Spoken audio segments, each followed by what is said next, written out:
مساء الخير عليكم، مرحبا بكم في قناتي. اول حاجه اقول لكم الصلاه والسلام على سيدنا محمد وعلى اله وصحبه اجمعين.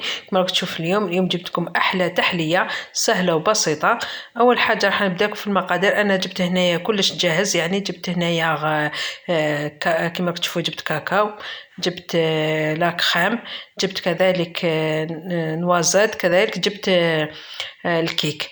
اول حاجه انا جبت هذا النوع تاع البلاطو. دوك نقول لكم انا الكيك هذا وجدته من قبل، يعني كيك عادي اي كيك، ومن بعد تعاودوا هكذا تفتوه وتسبقوا فيه، ديروا كطبقه الاولى كما راكم تشوفوا فيها. انا نحاول هنايا نعدلو كامل ونضغط عليه هكذا باش يشد روحه مليح. كما قلت لكم اي كيك تقدروا ديروا كيك لافاني وتقدروا يعني ديروا كيك الشيكولا. انا هكذا نضغط حتى يشد مليح معايا. طبعا هذا الكيك راح نحط لكم في صندوق الوصف، يعني راح نحط لكم هذا النوع تاع الكيك وانتم تختاروا النوع اللي حبيتوا تاع الكيك اللي موجود عندكم. كذلك تشوفوا لاك خام اللي انا راح وجدتها من قبل. كذلك انا درت هنايا كما تشوفوا هنا، شوفوا هنا كيفاش سويت يعني مليح. لاك خام هذه انا سبق درت بها لاك خام، درت بها تيراميسو كما قلت لكم انا، يعني درتها ليله من قبل ومن بعدك فضلت لي هذه لاك خام راح ندير لكم بها التحليه. طبعا زدت لها هنايا اضافه مغرفه تاع كاكاو، يعني هذه الاضافه تقدروا تحطوها وتقدروا يعني تستغنوا عليها، بصح انا فضلت يعني بدلها الكو، درت لها اضافه تاع كاكاو كما تشوفوا هكذا. يعني دائما كنا نحطوها هكذا في لاك خام. طبعا انا كيف تشوفوا راني ندخل في الكاكاو كما قلت لكم انا. كذلك هذه الوصفه تاع لاك خام راح تلقاو يعني الطريقه تاع تيراميسو اللي درتها من قبل، راح نحطها لكم في صندوق الوصف. وكذلك تلقاو هذه الكريمه اللي خدمتها.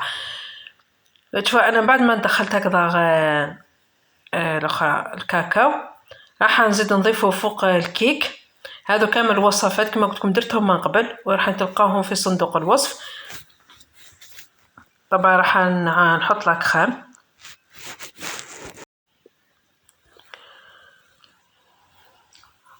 طبعا هنا راح نضيف لاك خام، راح نضيفها يعني بطريقه نسويها كامل كيف نزيد نذكركم هذه لاك خام درتها من قبل، درتها لتيراميسو. راح نخلي لكم هذه الطريقه، راح نخليكم في صندوق الوصف. كذلك الكيكه راح نخلي لكم كذلك درتها من قبل، راح نخليها لكم في صندوق الوصف. طبعا انا هنا فضلوا لي هذو يعني فضلوا لي، حبيت نعمل بهم تحليه بطريقه اخرى وحبيتها نشاركها معكم. يعني تحليه بزاف بنينه ورائعه وكذلك سهله. يعني كي يكون عندكم موجود لك لاك خام وموجود عندكم الكيك، او حتى لو كان موجود عندكم لاك خام تقدروا ديروا لاك خام، عفوا لاك خام تقدروا ديروا يعني كيكه بحبه بيض او تقدروا حتى تصنعوا بالحبه تاع البيض، يعني كيك عادي وتعملوا تحليه. طبعا انا بعد هكذا ما سويتها مليح راح نزيد فوقها نوازات. يعني نوازات هنايا بعد ما طبعا حمصتها وكما تشوفوا انا كسرتها فقط هكذا هكذا، يعني خليتها خشينه. راح نديرها نوع من التزيين، والتزيين هذا اختياري، يعني تقدروا تعملوا اي تزيين، ولكن هذا يعطي لها يعني قوي، يزيد لها في القوي، يزيد لها في البنه. طبعا انا حطيتها نحطها في فريشيدار وندخلها كونجيراتور باش هكذا باش تبرد، باش كي تبرد مليح كي نحيها ما تخسرش، يعني باش كتجينا يعني شابه كان نعاودو نخرجها من البلا تاعها.